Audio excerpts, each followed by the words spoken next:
Greetings, everyone. Welcome to the last great day, the 8th day.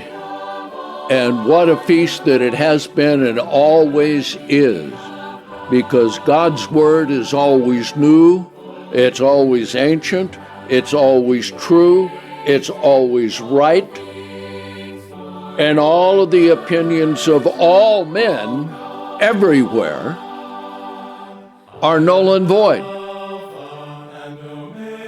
Now, let's come to Leviticus 23, because this is where God has listed all of his holy days, and we progress through the year, Sabbath after Sabbath, and then right through, beginning with Passover, unleavened bread, Pentecost, trumpets, atonement, Feast of Tabernacles, and now the last great day. And this is a mystery of God revealed. So John writes, even so come, Lord Jesus, and the grace of our Lord Jesus Christ be with you all. Amen.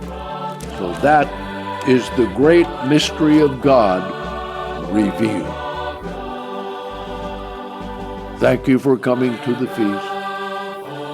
And when you go back home, keep all these words close in your heart and in your